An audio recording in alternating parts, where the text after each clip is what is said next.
الحمدللہ رب العالمین والعاقبۃ للمتقین والصلاة والسلام علی سید المرسلین محمد وعلی آلہ واصحابہ اجمعین اما بعد اعوذ باللہ من الشیطان الرجیم بسم اللہ الرحمن الرحیم حامیم والکتاب المبین انا انزلناه فی لیلۃ مبارکۃ انا کنا منذرین فیہا یفرق کل امر حکیم امرا من عندنا انا کنا مرسلین رحمتا من ربک انہ السمیع العلیم صدق اللہ العظیم۔ محترم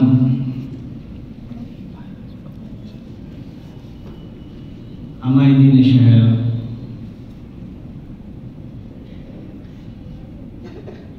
حاضرین کرام، آج کی رات شب برات ہے، شعبان کی 15ویں رات ہے۔ اس حدیث میں اس کا نام لیلۃ النصف من شعبان کہا گیا ہے، شعبان کی 15ویں رات۔ اس کی فضیلت احادیث میں آئی ہوئی ہے۔ ہم اسے اردو میں شب برات کہتے ہیں۔ لوگوں نے اعتراض کیا کہ شب برات اس کا تعلق اسلام سے نہیں ہے، بلکہ ایران کے مشہور خاندان برا مکہ نے ایجاد کیا ہے۔ شب برات کہتے ہیں بیزاری کی رات، اس نے اسلام سے بیزاری کا اظہار کیا، اس لیے یہ کوئی اسلام سے اس کا تعلق نہیں ہے، مگر یہ بات صحیح نہیں ہے، غلط ہے۔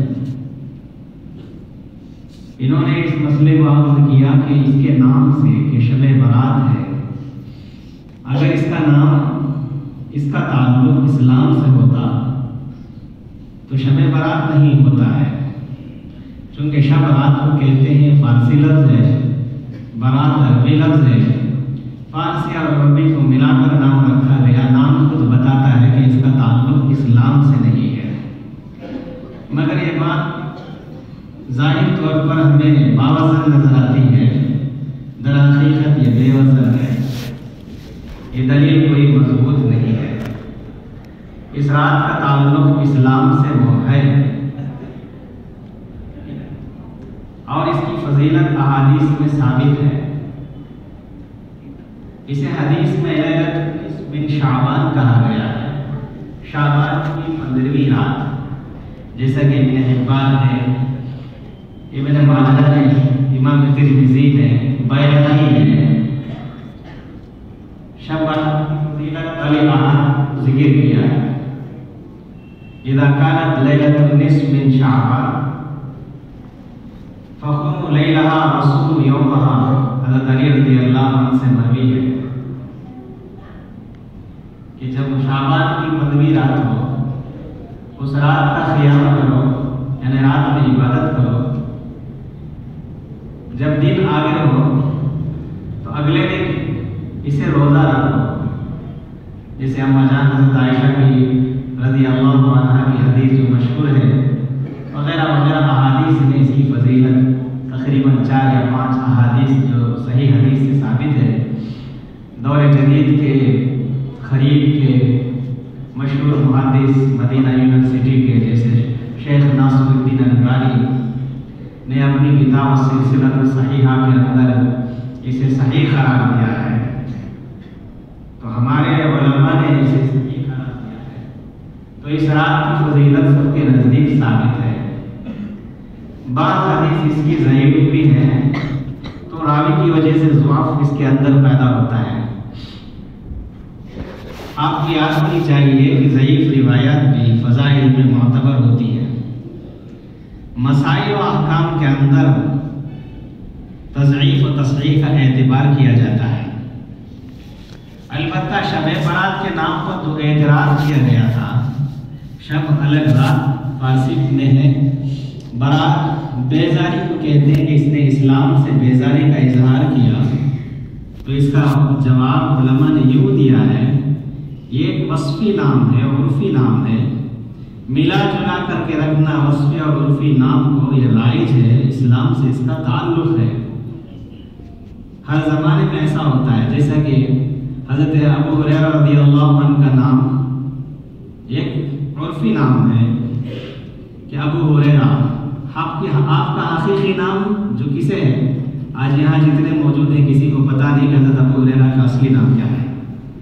حضور اکرم صلی اللہ علیہ وسلم نے حضرت ابو ہریرہ کے نام کو اسے باقی رکھا۔ اگر عرفی نام غلط ہوتا، وصفی نام غلط ہوتا، اللہ کے نبی منع فرما دیتے کہ نام نہیں رکھا جاتا، لیکن اللہ کے نبی صلی اللہ علیہ وسلم نے یا ابا ہریرہ نام کو باقی رکھا۔ احادیث کی تمام کتابوں کے اندر ابو ہریرہ کا نام ابو ہریرہ ہی لکھا گیا ہے، تو معلوم ہوتا ہے کہ عرفی نام کو بھی رکھا جاتا ہے، اسے موصول کیا جاتا ہے، یاد کیا جاتا ہے، اس میں کوئی غلطی نہیں ہے۔ ہاں، شب کے معنی فارسی میں رات کو کہلاتے ہیں، برات بیزاری کا معنی نہیں ہے۔ برات جیسے ایک لفظ عربی میں ہے تو اس کے کئی معنی ہوتے ہیں۔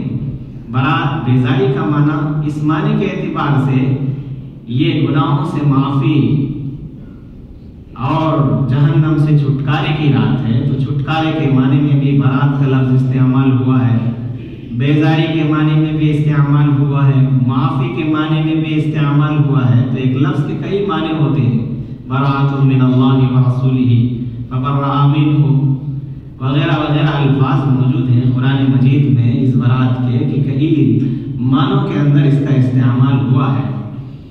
تو لہٰذا شب برات کہنا جیسے نماز ہے، عربی میں صلاۃ کہتے ہیں، اردو میں نماز کہتے ہیں، اور تمل میں تلوئی کہتے ہیں، ملیالم میں نمشکارم کہتے ہیں، تو سب کا معنی اور مفہوم ایک ہی ہے۔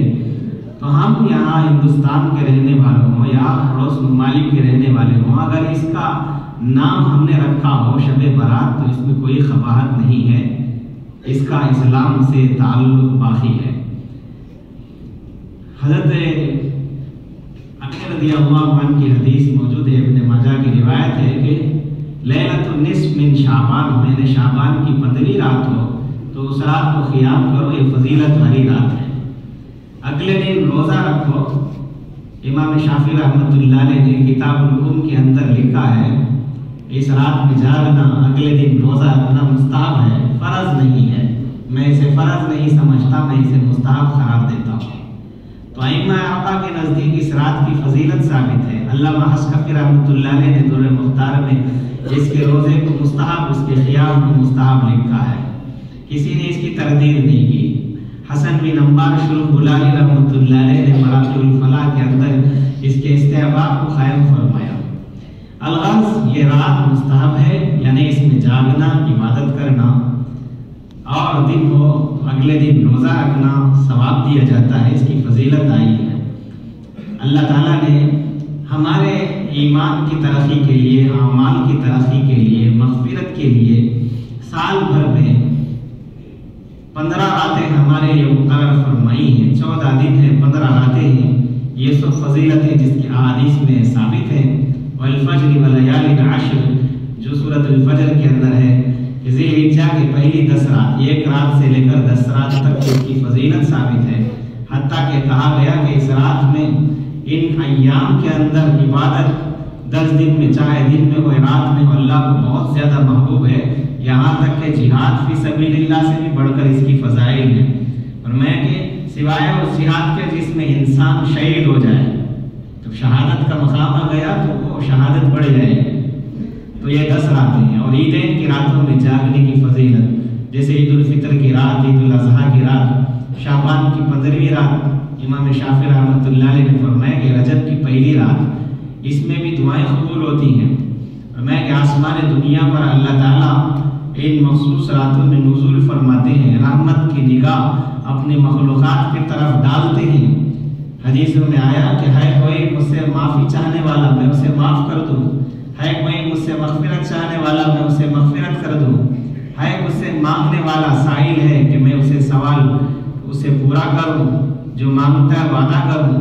تو غروب لے کر پھر صبح صادق تک اللہ تعالیٰ کی رحمت بندوں کی طرف دیکھتی رہتی ہے، اعلان ہوتا رہتا ہے، جیسا کہ رمضان کے ہر رات میں یہ اعلان ہوتا ہے، شب قدر میں جیسے اعلان ہوتا ہے، عید الفطر عید الاضحیٰ کی راتوں میں جیسا اعلان ہوتا ہے، شعبان کی 15ویں رات میں بھی ویسا ہی اعلان ہوتا ہے۔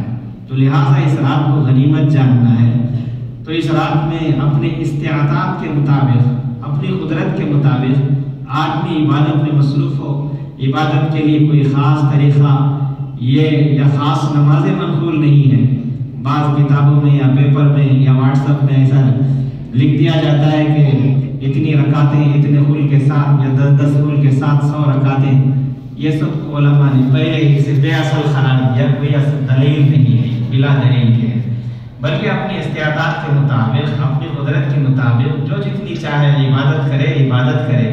کبھی نماز میں دلچسپی لگ جائے تو پھر نماز پڑھے، اگر تلاوت میں دلچسپی ہے تو پھر تلاوت کرے، ذکر و اذکار میں، درود شریف میں، توبہ استغفار میں۔ بلکہ بہتر یہ ہے کہ ہما قسم کے عبادتوں کو جمع کر لے، کہ نماز بھی ہو، روزہ بھی ہو، دن میں تلاوت بھی ہو، تسبیحات بھی ہو، اللہ تعالیٰ سے مانگنا بھی ہو۔ چونکہ تھانوی رحمۃ اللہ علیہ نے لکھا کہ اس رات کے اندر مانگنا، خاص طور سے اللہ کے نبی نے جنت البقیع قبرستان تشریف لے گئے، وہاں مرحومین کے لیے دعا کرنا، یہ حدیث میں بھی ثابت ہے۔ تو گویا اگر ہمارے پاس ہماری مسجدوں میں قبرستان موجود ہے تو ان کے مرحومین کے لیے بھی دعا کریں گے وغیرہ وغیرہ، یہ سب مستحب کاموں میں شروع ہوگا، شمار کیا جائے گا۔ بہرحال یہ رات کی فضیلت اپنی جگہ موجود ہے، چونکہ اللہ تعالیٰ آسمان دنیا پر اللہ کی رحمت مخلوق کی طرف متوجہ ہوتی ہے۔ اما جان حضرت عائشہ رضی اللہ عنہ فرماتے ہیں کہ میں اللہ کے نبی صلی اللہ علیہ وسلم کو اس رات میں اپنے پاس نہیں پایا، پریشان ہو گئی، کہاں اللہ کے نبی چلے گئے ہوں۔ میں تلاش کرتی نکلی تو دیکھا کہ جنت البقیع میں اللہ کے نبی صلی اللہ علیہ وسلم موجود ہیں۔ مجھے دیکھ کر حضور صلی اللہ علیہ وسلم نے پوچھا، عائشہ اتخافین، کیا تم یہ خوف کرتی ہو کہ اللہ تعالیٰ یحیف اللہ علیہ ورسولہ، کہ اللہ اور اس کا رسول تم پر ظلم کرے؟ اما جان عائشہ نے فرمایا کہ یا رسول اللہ، میں نے آپ کو نہیں پایا تو میں گمان کرنے لگی کہ آپ ازواج مطہرات میں سے کسی دوسرے زوجہ کی طرف تشریف لے گئے ہوں، اس لیے آپ کو تلاش کرنے کے لیے باہر نکل کر کے آئی تو دیکھا کہ آپ یہاں موجود ہیں۔ تو اس وقت اللہ کے نبی نے فرمایا کہ عائشہ جانتی ہو کہ آج کی رات کون سی رات ہے؟ اور میں کہ آج 15ویں رات۔ انہوں نے جواب دیا کہ اللہ اور اس کے رسول بہتر جانتے ہیں۔ تو پھر اللہ کے نبی نے فرمایا آج شعبان کی 15ویں رات ہے۔ اللہ تعالیٰ آسمان سے اپنے زمین کی طرف رحمت کی نگاہ ڈال کر دیکھتے ہیں، فَيَغْفِرُ لِجَمِيعِ خَلْقِهِ، فرمایا کہ تمام لوگوں کی اللہ تعالیٰ بخشش اور مغفرت فرما دیتے ہیں۔ دیگر حدیث میں موجود ہے قبیلہ کلب کے بکریوں کے بالوں کی تعداد کے برابر اللہ تعالیٰ لوگوں کی بخشش فرماتے ہیں۔ علماء نے لکھا کہ قبیلہ کلب کیوں کہا؟ اس لیے کہ مدینے میں اس وقت جب اللہ کے نبی صلی اللہ علیہ وسلم وہاں موجود تھے، قبیلہ کلب کے پاس سب سے زیادہ بکریاں اس قبیلے میں پائی جاتی تھی، کسی اور قبیلے میں نہیں تھی۔ تو آپ نے فرمایا سب سے زیادہ بکریوں کا ریوڑ قبیلہ کلب میں ہے، تو قبیلہ کلب ایک بکری میں کتنے بال ہوں گے؟ تو اس اعتبار سے پورا ریوڑ، پورے قبیلہ بنو کلب کے ریوڑوں کی، بکریوں کے بالوں کی تعداد کے برابر اللہ تعالیٰ مخلوق کی بخشش فرماتے ہیں۔ تو یہ بخشش کی رات ہے، اس لیے کہا گیا گناہوں سے چھٹکارے کی رات ہے۔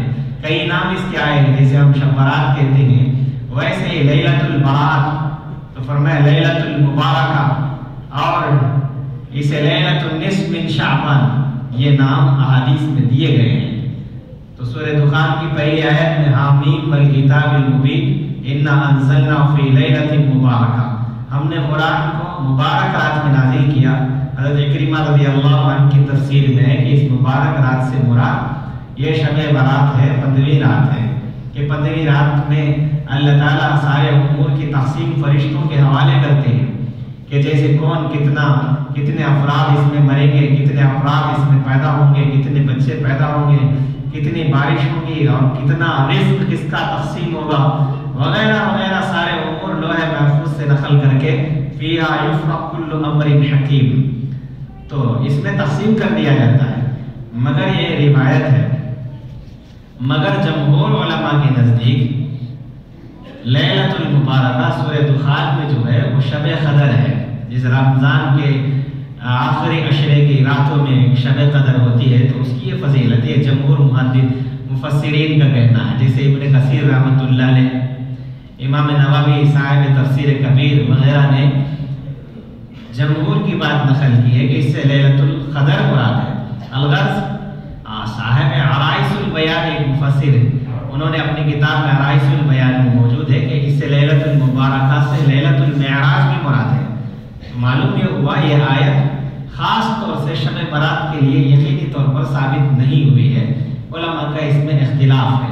البتہ احادیث میں اس کے فضائل وارد ہوئے ہیں، اسے صحیح بھی قرار دیا ہے، تو اسے حسن بھی کہا گیا ہے، اور اس کی بعض روایتوں کو راوی کی وجہ سے ضعیف بھی کہا گیا۔ مختلف احادیث اپنی اپنی جگہ موجود ہیں، یہ حسن کے اور صحیح کے درجے کو پہنچے ہوئے بھی ہیں، تو ہم اس رات کی فضیلت کے لیے اتنی احادیث کافی ہے کہ ہم عبادت کریں، مرحومین کے لیے بھی ایصال ثواب کریں۔ علماء اہل سنت والجماعت بلکہ تمام علماء اربعہ کا تمام اتفاق ہے کہ ایصال ثواب کریں، چاہے وہ جو جس شکل میں بھی ہو، تو یہ نفل ایصال ثواب مرحومین کو پہنچتا ہے۔ بعضوں کا اس میں اختلاف ہے، تو اس میں ہمارے لیے اس میں کوئی بحث نہیں ہے۔ ہمارے نزدیک مرحومین کے لیے ایصال ثواب ثابت ہے، تو ان کے لیے ایصال ثواب کریں گے۔ تو الغرض تو اس رات کے اندر ایصال ثواب کرنا، عبادت میں مصروف رہنا، یہ سب کے سب مستحب میں شمار ہوگا، استحباب میں شمار ہوگا، تو دعائیں بھی قبول ہوتی ہیں۔ تو اگر اکرمہ رضی اللہ عنہ کی تفسیر کے حساب سے اگر دیکھا جائے، شب برات بھی ہو، اس میں جیسا کہ عام اور خاص کے زبانوں پر موجود ہے کہ اس میں رزق تقسیم ہوگا وغیرہ وغیرہ، اگر یہ بات صحیح بھی ہو اس تفسیر کے حساب سے، تو جب ہمارا رزق تقسیم ہو یا ہماری تقدیر یا ہمارے سال بھر کے کارنامے اور نوشت فرشتوں کے حوالے کر دیے جائیں، تو ضروری ہے کہ ہم اس رات کی اہمیت کو سمجھیں، اللہ کے لیے اللہ کے دربار میں دعا کریں۔ دوسری حکمت یہ ہے، اب شعبان کی 15ویں رات آئی ہے، تو گویا یوں ہے کہ ہم اب رمضان کی تیاری کرنی چاہیے، چونکہ رمضان کا مہینہ آ رہا ہے، اس کے لیے ہمارے لیے الارم کی گھڑی لگ گئی ہے۔ اللہ کے نبی صلی اللہ علیہ وسلم رمضان کی تیاری ہمارے جیسا رمضان کے پہلے دن سے شروع نہیں کرتے تھے، بلکہ رمضان کی تیاری رجب سے شروع کرتے تھے۔ اللہ کے نبی صلی اللہ علیہ وسلم رجب کا چاند دیکھ کر آپ نے دعا پڑھی ہے، اللہم بارک لنا فی رجب و شعبان وبلغنا رمضان، اے اللہ ہمیں رجب میں اور شعبان کے مہینے میں برکت عطا فرما، رمضان تک ہمیں سلامتی کے ساتھ پہنچا دے۔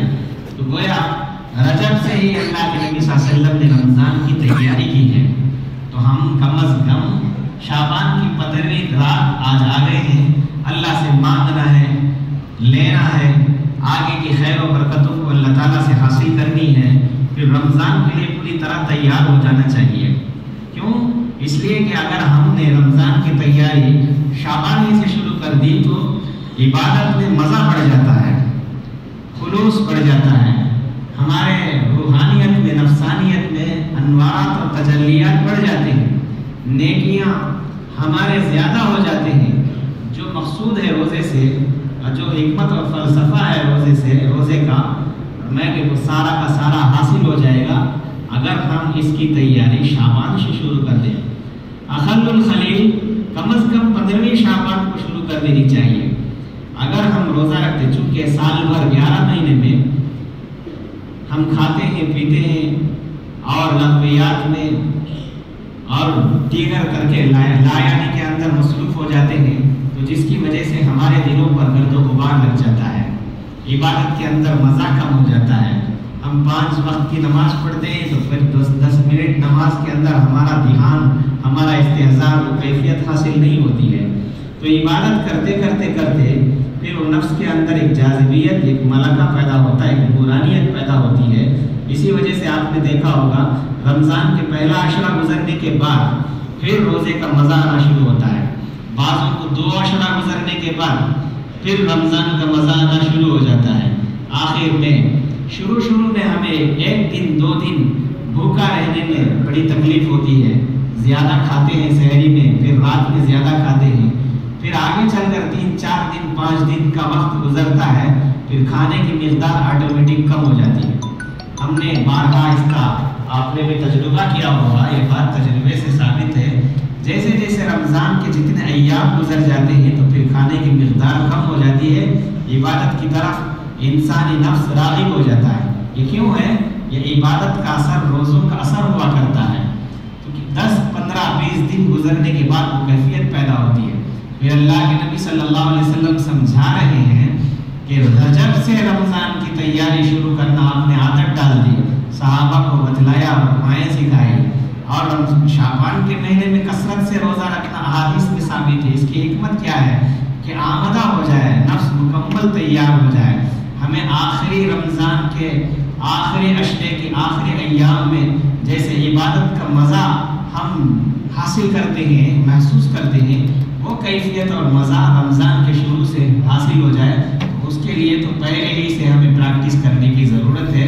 تو گویا یہ رمضان کا ایک الارم ہے. جیسے کہ حدیث میں آیا، سلمان رضی اللہ عنہ کی حدیث ہے کہ حضور اکرم صلی اللہ علیہ وسلم شعبان کے آخر میں منبر پر خطبہ دیا کرتے تھے کہ لوگوں، تمہارے اوپر ایک مہینہ آ رہا ہے، بڑا برکت والا مہینہ ہے، عظمت والا مہینہ ہے. اللہ تعالیٰ کو ہر عبادت اس میں پسند ہے. یہ فرض کے درجے بڑھا دیے جاتے ہیں، نفل کو فرض کے برابر قائم کر دیا گیا ہے. کسی کوئی آدمی روزے دار کو ایک پانی گھونٹ پلائے، اللہ حوض کوثر سے اسے وہ پانی پلائیں گے. کسی کو چھوارا کھلا دے، کسی کو روزہ اختیار کرا دے، اللہ اسے روزوں کا ثواب، مکمل روزے کا ثواب سے عطا کریں گے. یہ فضائل اللہ کے نبی شعبان میں بیان کر رہے ہیں. اس لیے کہ ہمیں کیوں یہ 2 مہینہ پہلے، 1 مہینہ پہلے اس کی تیاری ہوتی ہے. آپ نے دیکھا ہوگا، ہم لانگ جمپ یا ہائی جمپ لگانا چاہتے ہو، ہمارا جہاں ہدف شروع ہوتا ہے اس سے ہم 20 قدم دور سے دوڑ کر آتے ہیں. پھر وہاں سے کھڑے ہو کر بارڈر کی ابتدا پر کھڑے ہو کر پھر جمپ لگاتے ہیں تو زیادہ دور تک ہم جا کر کے پہنچتے ہیں. کیوں؟ اس لیے کہ جہاں زیادہ چھلانگ لگانا ہو تو پیچھے سے دوڑ کر آنا پڑتا ہے. اللہ کے نبی یہ سمجھانا چاہتے ہیں، اگر رمضان کی تمام خیر و برکات حاصل کرنا ہو تو 2 مہینہ پہلے سے پیچھے سے دوڑ کر آؤ. عبادت وہاں سے شروع کرنی چاہیے. صحابہ کے بارے میں لکھا کہ زکوٰۃ رجب کے مہینے سے شروع کر دیتے تھے، غلام کو آزاد کرنا وغیرہ وہ رجب کے مہینے سے شروع کر دیتے تھے. یہاں تک کہ تجارتی قافلے جو صحابہ کے ہوتے تھے وہ پورے رجب کے مہینے میں جمع ہو کر آ جاتے تھے. پھر اس کا حساب و کتاب ختم کر دیتے تاکہ شعبان کی عبادتوں میں کوئی خلل واقع نہ ہو. اللہ اکبر. ہمارے حالات اس کے برعکس ہے. ہمارے حالت ایک دم الٹا ہے. رمضان آنے کے بعد 1 عشرہ 2 عشرہ گزرنے کے بعد ہماری عبادتوں کا سلسلہ شروع ہوگا. پھر ایسا کہ 2-3 دن تک ہم رمضان کا لطف اٹھاتے ہیں، پھر رمضان ختم ہو جاتا ہے. اس لیے اگر واقعی رمضان کے ساری برکات، سارے انوارات اور ساری خصوصیات اگر حاصل کرنی ہے تو پھر ہم یہ عہد کر لیں کہ آج کے رات سے ہمارے اندر تبدیلی ہو، نمازوں میں خشوع و خضوع ہو، نوافل میں زیادتی ہو، تلاوت کا اہتمام ہو. چونکہ جو آنے والا مہینہ وہ قرآن کا مہینہ ہے، تو اب سے یہ وقت لگانا شروع کر لیں گے تو یقیناً وہ آدمی پورا رمضان اللہ تعالیٰ کے خیر و برکات کو یقیناً حاصل کرے گا. حضرت مجدد الفسانی رحمۃ اللہ علیہ نے لکھا ہے، کہا ہے کہ جو آدمی رمضان جس کی جیسا گزارتا ہے اس کے بعد اس کا سال ویسا گزرتا ہے. اگر رمضان کو اس نے غفلت میں گزارا تو آگے آنے والا پورا سال غفلت میں گزرے گا. اگر رمضان کو گناہوں میں گزارتا ہے تو آگے آنے والا پورا سال اگلے رمضان تک وہ گناہوں میں گزارے گا. اگر رمضان کو تلاوت میں عبادت میں گزارتا ہے تو پھر آگے آنے والا پورا سال وہ تلاوت و عبادت میں گزرتا ہے. یہ تجربے کی باتیں ہیں اور مکاشفات کی باتیں ہیں. تو یہ خود وہ آدمی جو ہم اپنے آنکھوں سے ہم اس چیز کو محسوس کرتے ہیں اور دیکھتے بھی ہیں. لہٰذا اللہ تعالیٰ سے دعا ہے کہ اللہ تعالیٰ اس رات کے تمام خیر اور برکات کو ہمیں عطا فرمائے اور یہاں سے اللہ تعالیٰ ہمیں رمضان کے لیے بے انتہا قبول فرما لے، آنے والے مہینے کی صحیح معنوں میں قدردانی کی توفیق نصیب فرمائے۔ درود شریف پڑھ لیں، دعا ہو جائے۔ الحمدللہ، شکریہ اللہ۔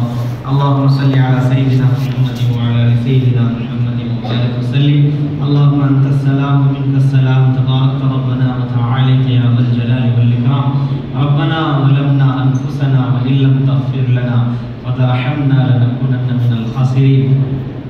اے اللہ ہمارے سارے گناہ معاف فرما دے، تمام خطاؤں کو درگزر فرما دے۔ یا اللہ جتنی زندگی گزری تیرے نافرمانیوں میں گزری ہیں، بقیہ زندگی تیرے احکام و مرضیات پر ہمیں چلنے کی توفیق عطا فرما۔ یا اللہ تو نے ہمیں شعبان کا مہینہ عطا فرمایا ہے، اس صحیح معنوں میں قدردانی کی توفیق نصیب فرما۔ یا اللہ امن و سلامتی کے ساتھ ہمیں رمضان تک پہنچا دے، اس کی تمام خیر و برکات بھی ہمیں عطا فرما دے۔ یا اللہ تیرے نبی نے فرمایا آج کی رات یا اللہ تیری رحمت ہمارے اوپر مخلوق کی طرف یا اللہ متوجہ ہوتی ہے، ہر مانگنے والے کی مرادیں پوری ہوتی ہیں۔ یا اللہ ہر بخشش چاہنے والے کو بخش دیا جاتا ہے، ہر مغفرت چاہنے والے کو مغفرت دے دی جاتی ہے، معافی چاہنے والے کو معافی مل جاتی ہے، عافیت چاہنے والے کو عافیت مل جاتی ہے، زندگی چاہنے والے کو زندگی ملتی ہے۔ یا اللہ صحت چاہنے والے کو صحت ملتی ہے۔ یا اللہ اپنے مسائل کا حل طلب کرنے والے کو مسائل کا حل طلب مل جاتا ہے۔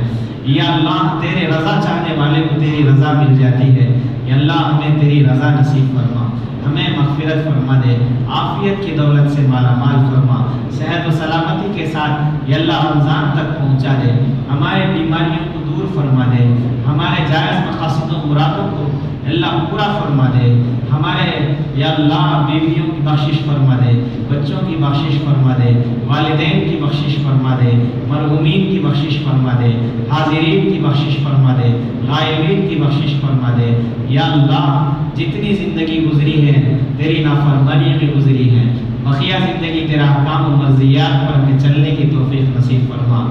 آگے آنے والی زندگی کو بہتر سے بہتر بنا دے۔ یا اللہ پچھلی زندگی کا ہمارے لیے کفارہ ہو جائے، آگے آنے والے وقت کو بہترین وقت بنا دے۔ یا اللہ تو تیری ذات بابرکت ہے، تیرا کلام بھی بابرکت ہے، تیرا نام بھی بابرکت ہے، تیرے نبی بھی بابرکت ہے۔ یا اللہ تیرے نبی کی امت بھی بابرکت ہے، ہمیں بھی بابرکت بنا دے، برکتوں والا بنا دے، رحمتوں والا بنا دے، سر کے بال سے لے کر پیر کے ناخن تک ہمارے متعلقات کو اپنی ذات کو بابرکت بنا دے، خیر و برکت عطا فرما دے۔ قدم قدم پر تیری رہبری نصرت کے فیصلے فرما۔ یا اللہ ایمان پر استقامت نصیب فرما، یا اللہ اسلام پر استقامت نصیب فرما، ایمان پر خاتمہ فرما دے۔ یا اللہ اعمال صالحہ کی توفیق نصیب فرما۔ یا اللہ قرآن کریم کی تلاوت تیرے ذکر و اذکار کی توفیق نصیب فرما دے، نمازوں میں دلچسپی نصیب فرما دے، خشوع و خضوع للہیت پیدا فرما دے۔ آنے والے مہینے میں بھرپور یا اللہ تیری رضا کے کاموں میں لگنے کی توفیق نصیب فرما، غفلت سے ہماری حفاظت نصیب فرما۔ یا اللہ گناہوں سے ہماری حفاظت نصیب فرما، تیرے دین کی خدمات کے لیے قبول فرما لے۔ یا اللہ ہم نیک بننا چاہتے ہیں، مولا نیک بنا دے۔ یا اللہ صالح بننا چاہتے ہیں، مولا صالح بنا دے۔ تیرا متقی اور پرہیزگار بندہ بننا چاہتے ہیں، مولا تیرا متقی پرہیزگار بندہ بنا دے۔ ایسی زندگی نصیب فرما کہ موت پر یا اللہ تیرے فرشتے خوش ہو جائیں، یا اللہ تیری رضا نصیب ہو۔ یا اللہ تیرے دربار میں حاضری کے ہمیں لائق بنا دے۔ یا اللہ ہم تیرے دربار کے لائق نہیں ہیں، مولا اس رات کی برکت سے تیرے دربار کے لائق بنا دے، تیرے سجدوں کے مسجدوں کے لائق بنا دے، تیرے حرمین شریفین کے ہمیں لائق بنا دے۔ یا اللہ شرف قبولیت سے نواز دے۔ قابلیت اصل نہیں ہے مولا، قبولیت اصل ہے، تیری رضا اصل ہے۔ رضا کا تھوڑا سا حصہ بھی ہماری دنیا اور آخرت کے سارے مسائل کے حل کے لیے کافی ہے۔ یا اللہ تیری رضا مندی کا ایک شمع عطا فرما دے، وافر حصہ نصیب فرما دے۔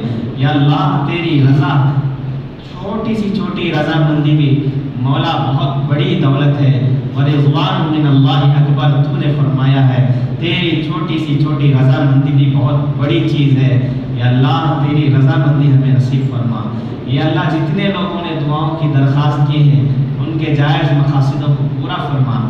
آج تک تیرے نبی نے اور تیری مقدس جماعتوں نے جتنا بھی خیر تجھ سے مانگا ہے تمام خیر ہمیں عطا فرما دے، جتنے شرور سے ان لوگوں نے پناہ چاہی ہے تمام شر سے ہم سب کی ساری امت کی حفاظت فرما دے، تمام مدارس کی مکاتب کی خانقاہوں کی حفاظت فرما لے، دینی خدمات کو قبول فرما لے، دینی خدمات میں جتنے لوگ یا اللہ دامے گرنے قدمے سخنے جڑے ہوئے ہیں کر رہے ہیں، یا اللہ خیر و برکت عطا فرما دے، موت تک کے لیے ہمیں قبول فرما لے، یا اللہ ہماری نسلوں میں برکت نصیب فرما، خیر و عافیت کا معاملہ فرما، ہر قسم کے مسائل کو تو جانتا ہے، ہر قسم کے مسائل ہماری ضروریات کا تکفل فرما لے۔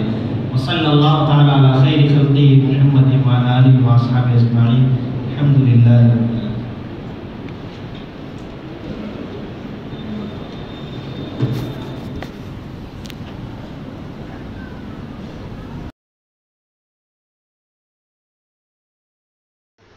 السلام علیکم، یوم اسلامک چینل میں آپ کا اہلاً و سہلاً مرحبا۔ لائک کیجیے، شیئر کیجیے، چینل کو سبسکرائب کیجیے۔